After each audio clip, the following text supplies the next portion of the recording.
We shall continue. We'll have the break after the next session. Ilana, please, you're invited, and the members of Knesset, Elkin, Ayelet and Ofer, excuse me for calling you by your first names, but you're part of our institute. Good luck.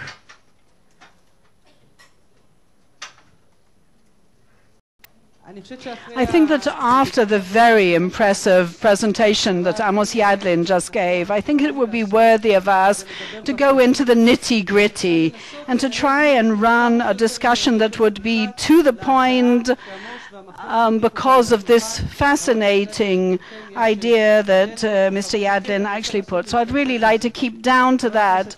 Member of Knesset Elkin, the head of the Foreign Committee of the Knesset, at least for the next 18 months. Can you actually defend that kind of ideas and leave the door open for a bilateral step? But can you actually now defend the idea of the unilateral stabilization?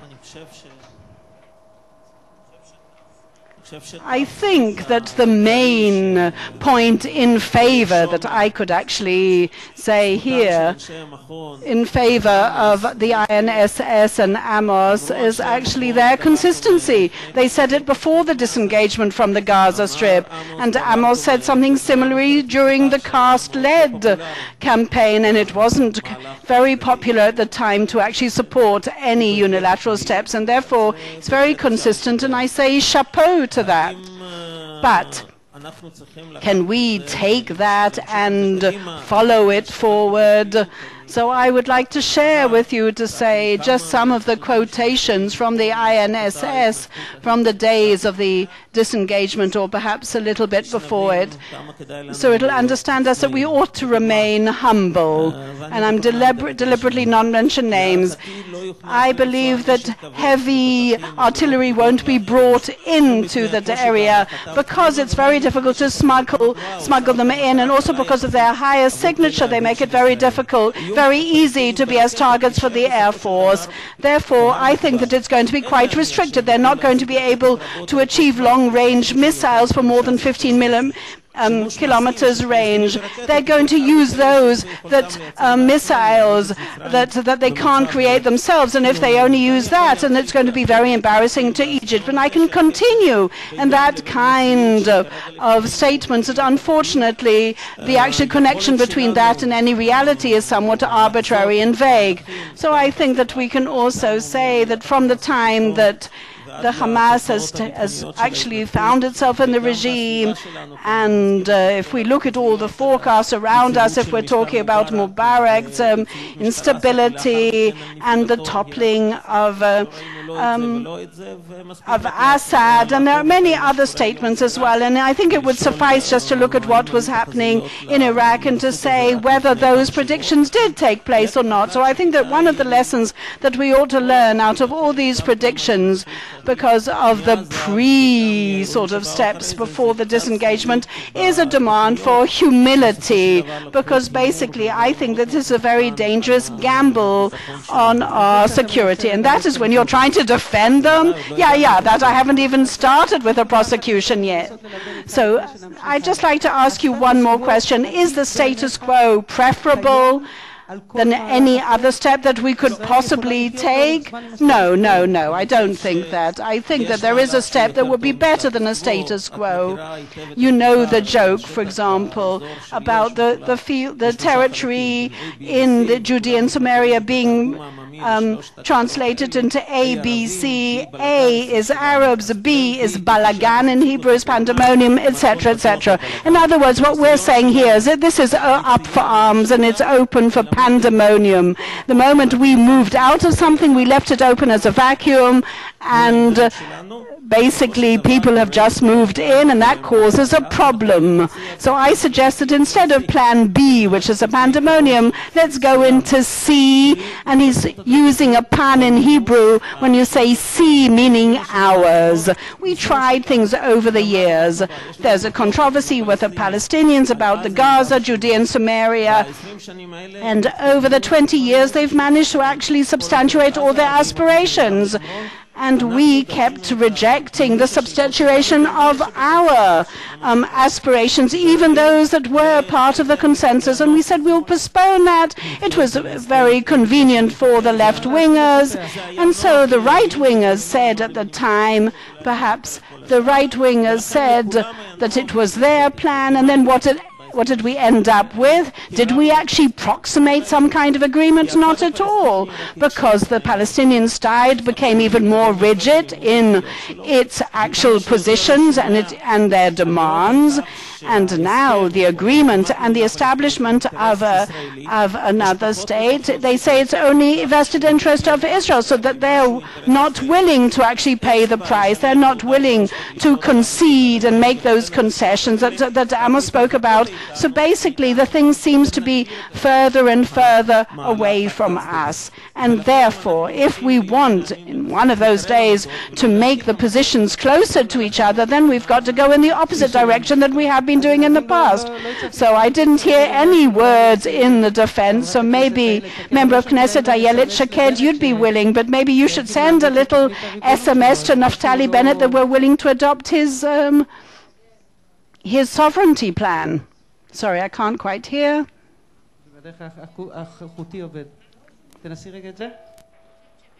I think that Bennett already knows it. Can you hear me? Okay. I think that Bennett already knows it, and a member of Knesset Elkin and myself and Bennett have spoken about that a number of times. But I don't think that anyone is truly very impressed by the fact that the government might topple because of it. No, never mind. Is there something that you would say important, that something substantial in Amos Yadlin's plan that people should peruse for a second time? No, I think it's actually dangerous and totally disconnected from the new Middle East that is being built in front of our eyes. Of course, we know about the historical steps and we know what's been happening, and we have actually witnessed the Sykes-Picot agreement and the dismantling of other things that have been happening, and we saw that even during the period of the disengagement. As member of Knesset Elkin said, a vacuum has not been created. Wherever we withdraw from, it immediately is actually grabbed by very non-friendly organizations, and that's the understatement of the year. But I think that truly this year, this week, it was 10 years since Naomi Shemer, the poet, passed away, and I found a quotation from the year that she was born, said that the left-wingers are contaminated with sort of riding dead horses, and she said that in 1976 when I was born. So I think that we ought to think about other things and not continue sort of liking those dead horses. After all, the left says that they said that we do have a partner, but Amos said perhaps we haven't got a partner, so let's do it by ourselves. But this actual program, Amos stood at the podium and said that the disengagement was a mistake because we gave without receiving. We actually disarmed ourselves of an asset that we didn't receive anything in exchange for. No, I don't. You weren't listening at all, Amos says. No, doesn't matter. The controversy is also with that point as well, that we gave without receiving. So therefore we certainly shouldn't give anything without getting in return. I think that any withdrawal from territory without receiving anything in exchange, and I of course do object, by the way, to any withdrawal from the Israeli territories, but also for those who do support the the sea territory withdrawals. But if we don't get any security arrangements in exchange, as far as I'm concerned, there's no deal whatsoever. Ofer, everybody's in shock because of everybody. Oh, the fact that you were born in 76, nobody believes it. Okay, look, she was, yeah, she's young. She was 6 when you fought in the Second Lebanon War. What do you want? And she's a member of Knesset. Yes, we also did the unilateral step of a different kind. Okay, what can we learn from these answers? We can understand that Amos's discourse is only with you, the left camp, because the objectives are not objectives that they want. The right does not want to reach the same place, but the left that does want to come to a situation of 2 states, can it give up the bilateral idea because of what's happening today, that the Palestinians are going nowhere? I don't know on whose behalf I can speak. I think we can speak on behalf of the basic question which was raised by Amos, and that is whether the status quo is a stable situation and does time work in our benefit. I think that anybody who defines the super target or super goal of Israel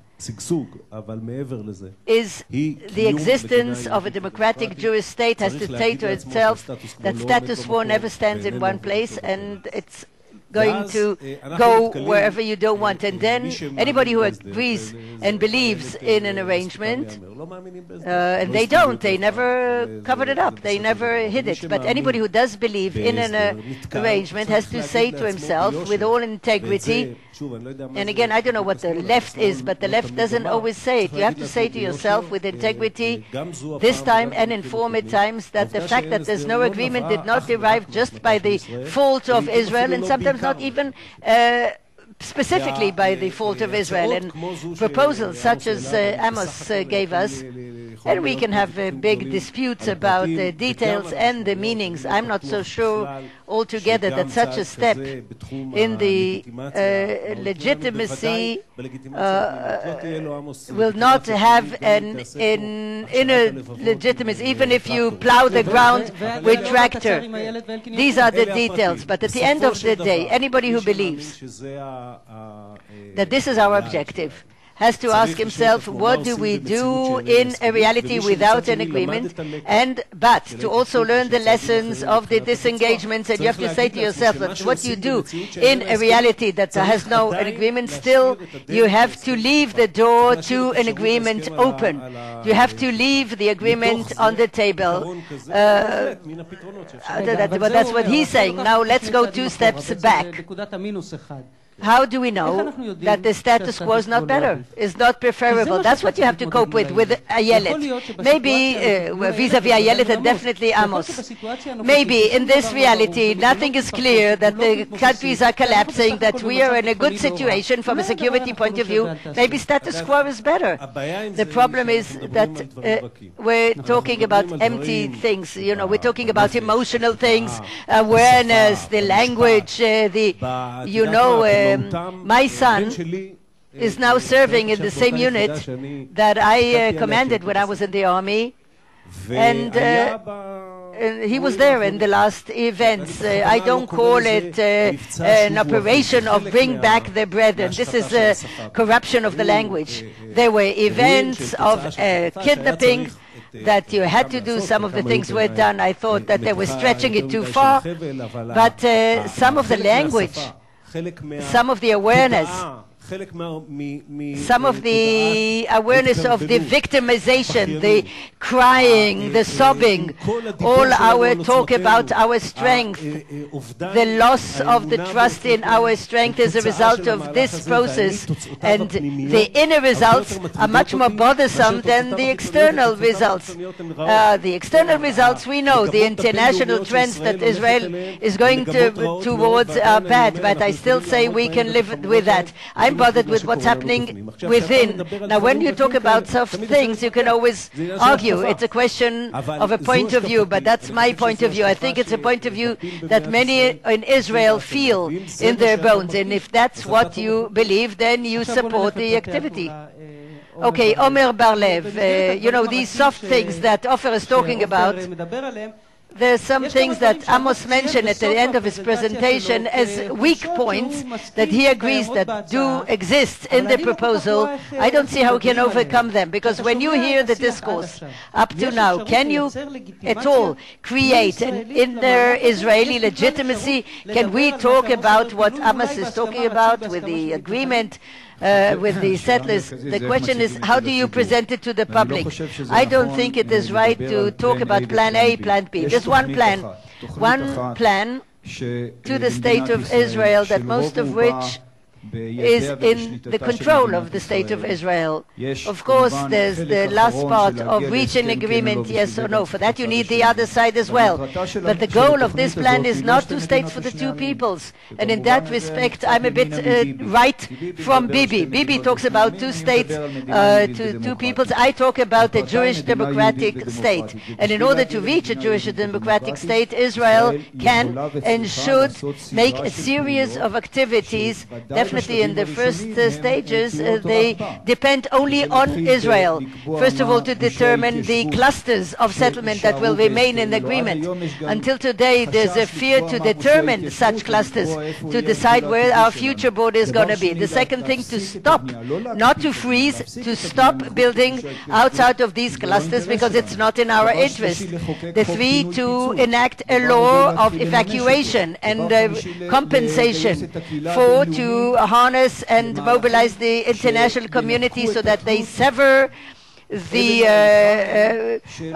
connection of the Palestinian economy on us. That's from my point of view, and from them they have to build their own capability.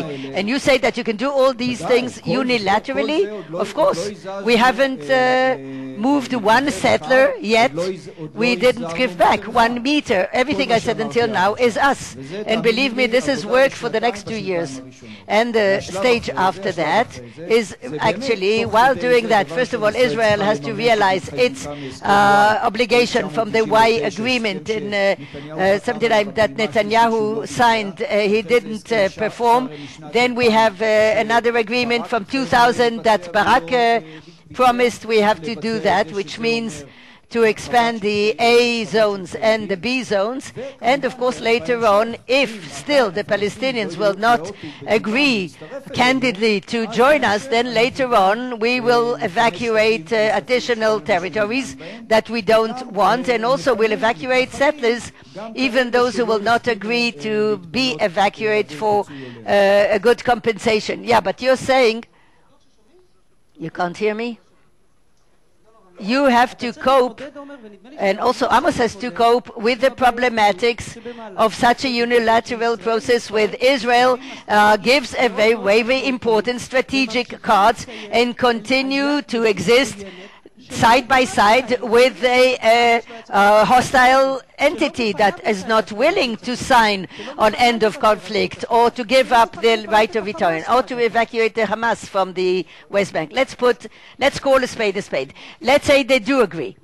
And let's assume that 3 months or 3 years after they do agree, they will regret and renege. So what? For that, we're not going to do any steps that can maintain the nature of the state of Israel as the nation state of the Jewish people with a democratic Jewish majority.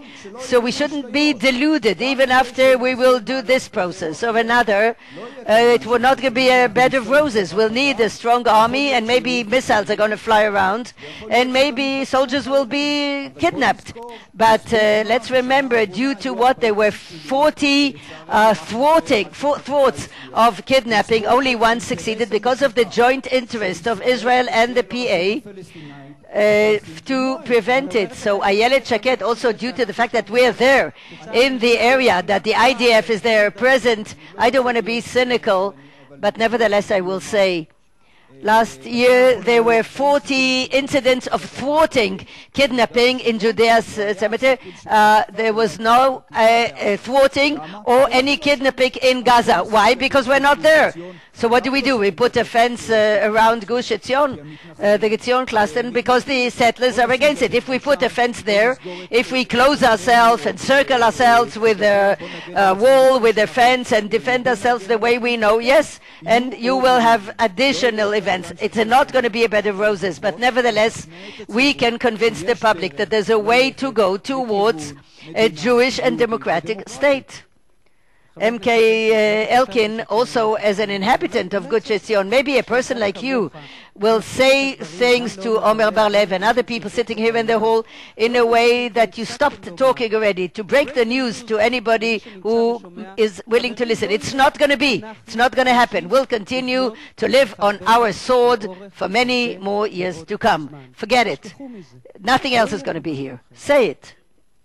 Well, first and foremost, I don't think only I have to say it. I think that the public in Israel have to say it to Omer and other people, and that's the way, because they've been voting in that direction, and therefore that's probably what they believe in. But if there is some kind of chance, and we find a Palestinian partner who will be willing to go to some kind of interim agreement or a final status agreement, then we will have to thank Amos and Omer that it hasn't happened, because if the more we hear those voices in the public that it is a vested Israeli interest, and we keep hearing that reverberating, then every intelligent person in the Palestinian people say, why on earth should I be paying for that? Because there's no one who's willing to reach an agreement where there's no demand in it, if it's the concession on the right of return, or if we're talking about Greater Jerusalem and the partition of it, or the end of the conflict, or the recognition of Israel as a Jewish homeland, and the Prime Minister is going to come and talk very soon. But anyone who wants to reach an agreement makes some kind of Israeli demand alongside that. And the more the voices are going to be clear-cut and loud amongst the Israeli public, then there's going to be less and less readiness on the part of the Palestinians to go towards some kind of agreement. So therefore I thank the Israeli left-wingers, because they are distancing us from an agreement. So yes, the Prime Minister is going to come and talk to us this evening, and you're very close to him. Is there a chance, forget your worldview, but that's slightly different from Netanyahu's, is there any chance that Netanyahu is going to raise that gauntlet of challenge, and he will actually have that desire to actually initiate a step, or like Shelah in the Brazil World Club? He did actually take that initiative, but he didn't have a partner, just as you didn't have with the Prime Minister, other Prime Ministers who actually doubted whether they could actually achieve anything out of it. For example, Barak, when he was Prime Minister. But Amos said, and I actually agree with that part of his analysis, I think that he had plan A rather than a different idea, rather than what we thought we had. And 61% of the rank and file of the Palestinians, by the way, not all of them do support the Hamas. Some of them do support the PLO as well. So the Palestinian leadership is following their rank and file. So basically, no, and therefore, to my chagrin, and of course, I do not agree with my Prime Minister on that. Had we had a partner who would be willing to reach an agreement, then yes, we would have been willing to go in that agreement, but that partner is capable of, would have agreed to it, but is he capable of initiating a unilateral step? In other words, that would mean another withdrawal. I certainly hope and believe that there isn't, because I think that that kind of step will not pass in the Likud party. And even when we used to be more naive and one could have predicted that a unilateral step could bring about peace, and the Palestinians, there's no chance of them being able to actually reach long-range missiles, well, all that dissipated. Unfortunately, I think that the disengagement wouldn't have actually happened had the Prime Minister in those days gone actually with his majority vote. I think that the answer now is that Likud won't enable that kind of step and will not support it. I sincerely hope, and perhaps I do agree with Amos on that, that instead of retaining the status quo, we ought to continue promoting and substantiating our demands. Ayelet, actually in the political context again. Let's assume that the Prime Minister will surprise us this evening and say that something of the proposal on the table is actually something that he believes in. What do you feel about that? Well, first of all, I don't think he will surprise us, because I think I know him well enough. Perhaps you know him better than a lot of us, and he will not actually want to disengage from any territories without getting something in return. He knows how painful a price it is, and he won't do anything without getting something like an interim agreement, at least in return. And of course, Abait Yehudi party and member of Knesset Elkin, the Likud won't agree with it either, and they won't support it either. But let us assume for a moment, because those two sort of lines are part of your political essence, your ideological essence, if we're talking about the evacuation of settlements and actually not only freezing but stopping the building. Let's say that that's not on the agenda. It's something on the back burner only. The fact that Israel will actually mold its own frontiers itself, that is something that we might be able to find a right-wing partner amongst the Israelis. Sovereignty, or in the settlement box, or in the sea territory, is something that we do support. We think that that is correct. But molding of frontiers that would include withdrawal from territories, we, as the Beit Yehudi, would definitely not support. But again, I reiterate that during this period, I don't think it's logical to do something like that without getting something in return. And I'd like to remind you that Brazil, by the way, in penalty shots did win. Okay, but Chile took that risk upon itself in the World Cup. Okay, but that's something we understand less about. Okay, let's actually, in this context of unilateral steps, let's assume that there's no partner.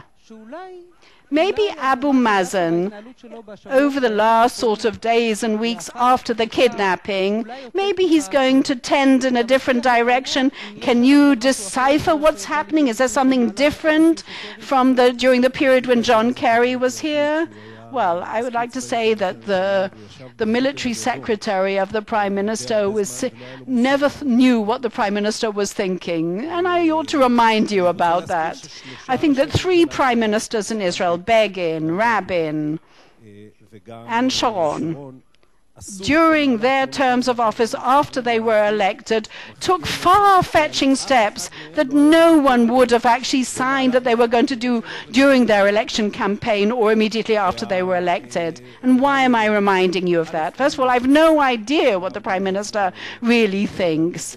And in contrast to what other people think, I actually think that those were one of the gravest things that happened after Camp David 2000, and that was that there was a kind of desire that people spoke about, and even if we strive, we will see that the Palestinians do wish for certain things. I think that, yes, it would be right to say that Abu Mazen did not go that extra mile, and had even Olmert gone a bit further, he didn't take that step. A wonderful sort of a Prime Minister who was lacking that kind of political backing and public backing, and he didn't win that he didn't have that public legitimacy. They didn't actually go in his favor. So now someone who does have public legitimacy. So I think that those 2 leaders that Amos spoke, that they didn't even meet during the negotiations. They went into a room not in order to come out of it embracing. And 9 months after they had run these negotiations, there was a very complex dance going on there the whole time. And don't forget, the United States if we're looking at the political agenda. In November, there are the midterm elections in the States, and from the middle of next year, the United States might be at the beginning of the next electoral campaign, at the end of which there might be a new president. For example, Hillary Clinton might be one of the candidates, and she'll say, hey, stop all this. I don't want any of this pandemonium going on around me. So again, I'd like to say the dealing in all this sort of feverish dealing of what does Bibi really want or what will he do is something that is secondary to the whole question as what do we need, where do we want to reach, and is time against us or in our favor in order to answer all these questions. So one of the questions okay, just for a moment, of course we can't decipher exactly what Abu Mazen is thinking, but in your eyes, do you still think there's a chance if Israelis really want it? Do you think there is a chance for a bilateral arrangement? I think Abu Mazen was extremely consistent over the last few weeks. He totally objects to actual violence, even from the days of Arafat. And Shlomo, I think, said it earlier on today, that he objects to violence as something that he thinks is detrimental to the Palestinian people. I think it was very courageous what he said, and the Israeli reaction, for example, it wasn't actually positive, but he corrected that later on. I think that we ought to hold on to what was said, but that does not attest to the fact that he will be ready to do anything that we're talking about. But I'd like to go to my starting point once again. We have to act in this reality, doing the right things that are suited for that reality. We're not closing our doors to an agreement and in a reality that is not one of an agreement. So therefore, we have to prepare ourselves, and we would be delighted that the time would be, should it be ripe for an agreement. But let us say that we are leaving the door open, but we are taking unilateral steps. Do you think that within that framework, do you think that we also ought to stop the building of the settlements beyond the blocks, the settlement blocks? Yes, you partner to that resolution. Do you think that it's a good agreement? You heard from Ayelet that it won't be acceptable, and it won't be approved by the Beit Yehudi. Let us try and be precise. This policy in the State of Israel is determined by the Prime Minister and the various parties that are part of the coalition. For example, us and the Beit Yehudi will have to determine what their position is. I don't think Yesh Atid nor a Beit Yehudi cannot impose upon the Prime Minister one policy or another. They have a possibility not to be part and parcel of that actual government and whatever political implications that may be as a result of that. But the Prime Minister, will make that decision. But if you're talking about a moment of truth, Yesh Atid, do you think that moment is close? That moment of truth for Yesh Atid? Well, I think that the moment of truth is close now for the actual whole state of Israel, and I won't actually start with ultimatums, etc., etc. Wiser people than me have done that, but I think that time is of the essence, and it is not working in our favor, and we will actually judge our future in the government according to that. I'd just like to go to the American context. One of the things that come up from this proposal will go and tell the international community what we want to do. We will fill our batteries with legitimacy and do it ourselves. Do you prefer to see the USA as part of any process? I believe that it's possible to harness the United States and the European community for such a process. And by the way, it was published in this INSS study of what was the position of the European community during the disengagement from Gaza. And the position was divided into three periods. The first period, they did not believe Sharon. Second period, there was a euphoria and the European community started supporting it, and of course at the end, like we all were disappointed, everybody was disappointed. And so I think that surely we can, we should, and we must harness the Americans into this process, and I believe also the European community as well, and also the Arab League will be able to support in certain projects that will start releasing this knot between us and the Palestinians. For example, water, electricity, sewage, and all these things for the Palestinians, because I think it's good for us to get it off our heads, and it's good for them as well. And that's why I believe that definitely there's room for international collaboration, and I'm sure that if we'll be determined, we'll be able to do it, and they will go with us. I just want to touch upon this point, Zeev, Elkin. What you presented here until now, definitely what happened vis-à-vis the Americans in the last year, and Kerry's frustration by the fact that they couldn't promote the process, the result is not good regarding the relationship between Israel and the U.S. You're not bothered by that either? Even the future that is going to be of our relationship with our biggest friends, you're not bothered by that? When you say friends, we have to annex and to do the sea zones into our zones. First of all, I think that the relationship with the United States are in a much more complex dynamics than the dynamics of what you just said. It's true we have controversies with the administration at the moment, maybe more in not so much in the Palestinian issues, other issues. But all in all, the question is very simple. Our relationship with the United States is based, first of all, on some sort of partnership of values and the American public. You know, the data of support among the public in the United States go up from one year to the other. Although we have controversies with the administration, by the way, former administrations, we had even worse controversies than we have now. With this administration, it's obvious that the Palestinians contributed their own share into this crisis that happened. Nobody puts the responsibility and the onus only on Israel.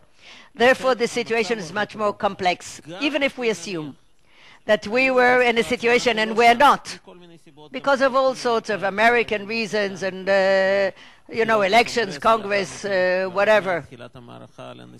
Had we been in a situation that we had to choose between the Israeli security interest and jeopardizing in one way or another the expectation of the Americans from us, I think the answer is clear. Let's go to 2005. There was a consensus in Israel for the fact that the participation of Hamas in the elections in the Palestinian Authority is a big mistake. Our partners, Americans, Europeans, they thought otherwise.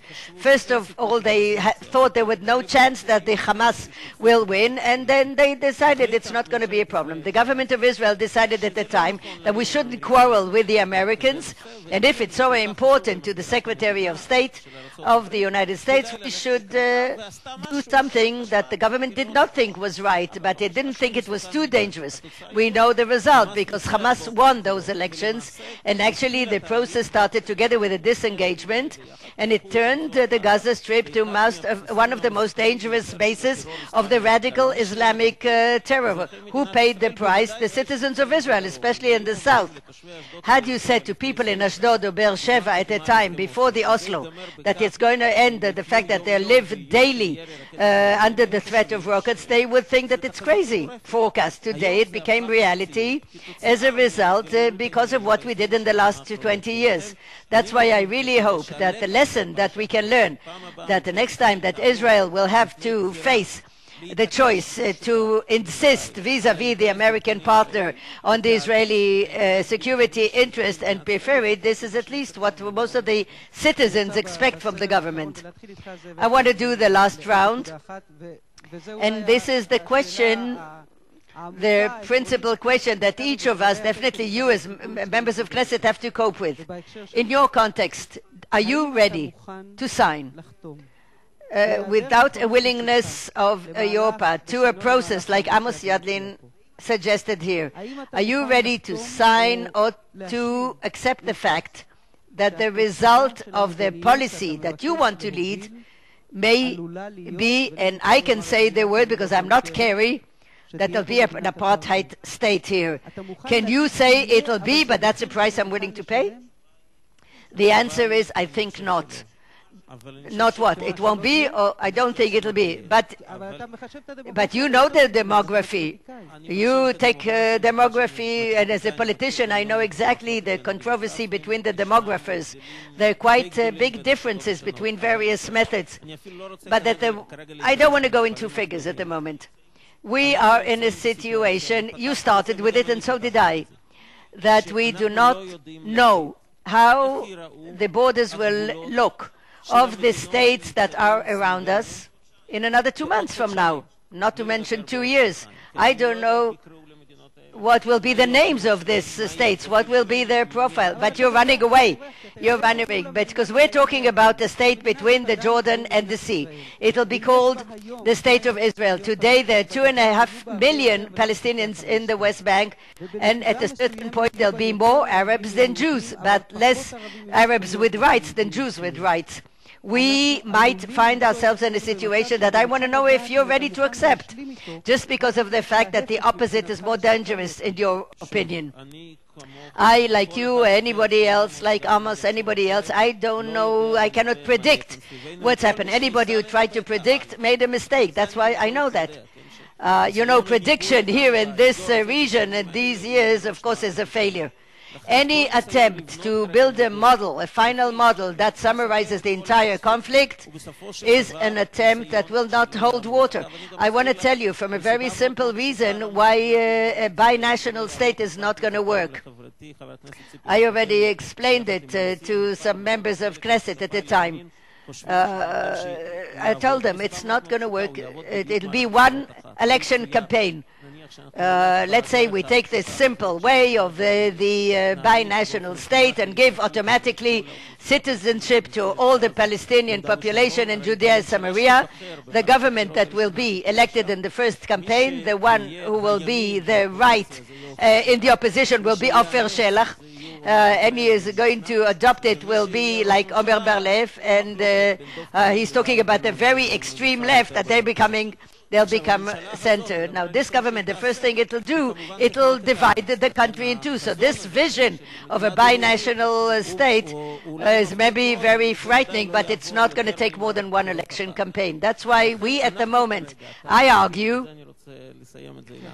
we are in a situation that the realization of the full vision of the right leads us to the opposite.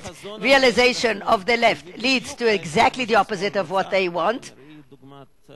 I gave you some examples, and so the only solution, and here I do agree with Amos, is going gradually. The question is to what direction. He says to continue the gradual way of withdrawal. I say to change it, to go gradually towards approaching the Palestinians from the other side, to take what we all agree that we should take. I think this was the clearest presentation I heard for a long time of the Elkin kind of right wing. But I want to hear from you the answer to the same question. Elkin also didn't answer to the question, what's going to happen if the demography is going to defeat us? The whole world is telling us this. Can you tell the world, okay, guys, fair enough, maybe that's what it's going to lead to.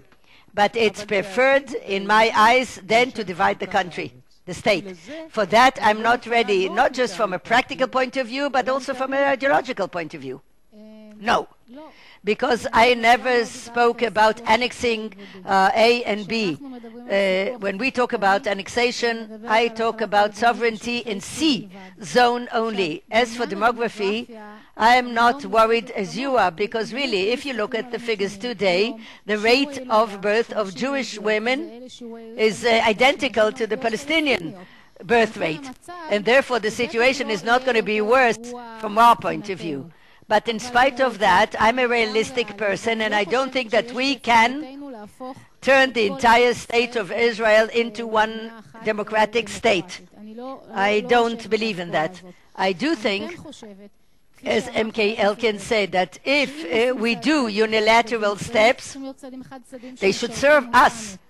Yes, sovereignty, especially at the beginning, on the blocks of settlements, and in the far future, I also think that this whole word apartheid in this situation is a lie, that if you repeat it long enough, it's not going to become true. The Arabs in Israel have all the equal rights, full rights, and we too, when we talk about annexation C zone, we're going to give those Arabs full civil rights.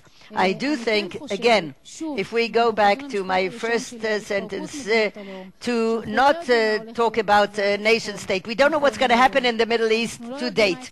We don't know what's going to happen in a few years. The reality changes here. If you ask me, in my vision, I do see the A and B zones part of a confederation with Jordan. But I believe that at the moment it's impossible. I understand at the moment there's nothing to talk about. But even the Muslim brothers in Egypt 3 years ago was impossible, and also the collapse of Iraq and Syria, something we never thought about 20 years ago. So I'm saying that the word apartheid is not part of the jargon, and it's misleading. It's just not true, not in this situation and not at the one we're striving to. Offer last words, and take it wherever you want, but one thing I would like you to try to offer or to advise to INSS and to Yadlin, assuming that you do see a point and logic in the plan that they propose. What is the thing that, in your opinion, can buy the Israeli public? Let's say people will be, after the sobriety, after Oslo and the second Intifada, and most of the Israeli to do, whether they like it or not, 2 states or 2 peoples, they do not believe it's going to happen in the foreseeable future. Is there anything that can cause Israelis to do to look differently at such a proposal? I think that in its essence, such a proposal, if it has such a weakness, it is perhaps ingrained in the fact that the conflict is still seen by us and them, but as a zero-sum game, because that's the way we see things. And in order for that to change, then we have to create a situation where that was brought up, and it isn't the core of the discussion today, and that is the internationalization of the conflict, a new Middle East. And that is apropos the various developments that we were speaking about. It is something more possible, because the changes that are taking place in the Middle East are enormous, with various partnerships of interest that we didn't believe could possibly exist. Some of them positive, some of them perhaps less positive, but ultimately they enable us to look at the settlement rather than saying the peace, the settlement, the arrangement or the peace agreement that ought to be seen. I think we ought to look at it in those terms, that accord that we hope to build. In what other possibilities could come out of our existence here. But I think that this specific program is short-term. And what is a short-term? I don't know exactly. It could be a number of years. But I think that ultimately this isn't a program that would be a total settlement for ad infinitum. But I think it's the best possible situation for this moment in time. So I started by giving an example of what my son and other people have done in the last few weeks. I'm talking about that experience that I am talking about as a given.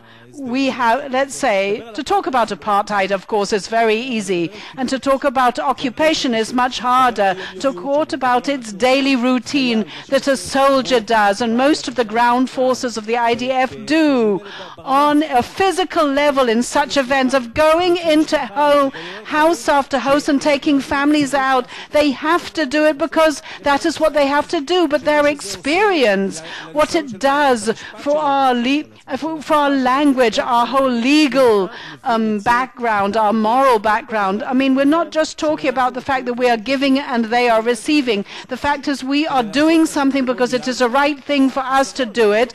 But the shortcoming of that is that there isn't a long-term vision embedded in all that. And we have to understand, and you have to say that sort of and put all our cards on the table, and therefore we have to continue acting in politics and in other arenas. Okay, just a last sentence, Omer, and I want to touch upon somewhere where you have been for a number of years, in a camp that is as if not listening to Elkin, but Elkin and Ayelet are talking to you from the point of sort of the starting point of reality. And we keep showing you that the Palestinian partner does not want to go anywhere. And Ofer just spoke about that experience that they're experiencing now in the reality and the conflict. And so my question is to you, are the Israelis mature enough, mellow enough to hear something else nowadays? Well, if your question whether the Palestinians are ready or not, I'm going to put them on the back burner for a moment and talk about what is important for us. Zionism always was founded on vision and courage. No, I'd like to go back to the fact that you have become less and less attractive to the Israeli public. Okay, wait a second. I just want to say that I believe that it's a matter of leadership, because Ofer spoke about leadership and only about Netanyahu, and that's a question of leadership. Why don't Israeli leaders come to the Israeli public and show that there's another way of doing something that all the surveys have shown that the public wants? The surveys have shown that the Israelis want to be rid of this problem. So Ayelet is basically I'm asking on her behalf, is why aren't you being elected then? So I'm saying wait for the next round and you'll be surprised. Yes, but the truth is, it's like Ofer said. That's why we became involved in politics, and that's why I became involved in politics, to endeavor to persuade the Israeli public that there is something that can be done, and what Amos is proposing can be done tomorrow morning. Of course, it won't be in one fell swoop. It'll be probably in the best case scenario after the next elections, because I don't believe that Bibi wants to do it. But therefore, I would expect Yesh Atid party and Mitzna's party to show leadership, manifested, put demands on the table, and to say that within 6 months, if the government of Israel does not take real steps in order to start this process of the separation, then there are going to be new elections. And I sincerely hope that with a practical attitude that explains to the public that there is something that can be done, I believe that there'll be another government that will do what can be done, and the public will follow it. Member of Knesset, Elkin, you asked for one concluding sentence. Yes, following Omer's question, I think that there's a very clear answer why he was not elected in order to fulfill his vision. All this discussion was based on the assumption that the social demographic situation of the State of Israel is a given. I don't agree. I say that Amram, Ofer, Omer represent a biodegradable public. I know it was worthwhile listening to one more sentence. Yes, it's a fact that we're all biodegradable. And yes, by the way, if you didn't think that, we're all biodegradable. Yes, this is a different geopolitical and demographical situation in the State of Israel. Anyone wants to see what it is, please look at the picture in Jerusalem, and then you'll find what Ayelet was speaking about, where the Jewish birth rate is higher than the Arab birth rate, and also the change in the actual Jewish social situation is also totally different. That is the State of Israel of tomorrow, if you look at what is happening. So therefore, those positions only actually represent 50% of the public, but tomorrow they will only represent 30 or 40% of the Israeli public. So inter alia, I learned that Ayelet Shaked is younger than most of us, only born in 76. And I would like to thank you all, Ayelet, Ofer, Omer, Member of Knesset, Elkin, all of you. Thank you. I would also like to thank Member of Knesset Ayelet Shaked, Member of Knesset Zeev Elkin,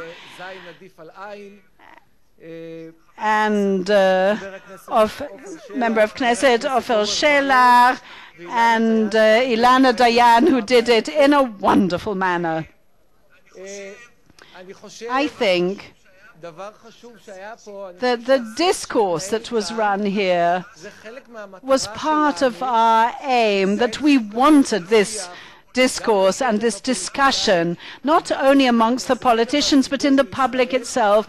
And to my chagrin, the Palestinian issue seems to be something very distant beyond the mountains, totally irrelevant for our daily lives. And there's a kind of complacency and indifference in the Israeli public, and therefore such a discussion and deliberation ought to perhaps arouse the public discourse vis-à-vis these questions. And now I would like to invite Amos to be a respondent to some of the issues that were brought up by the members of Knesset, and then I will leave a little bit of time for a few questions from the audience, and then we'll go out on a break till 7:15, and we will then reconvene before the Prime Minister's arrival.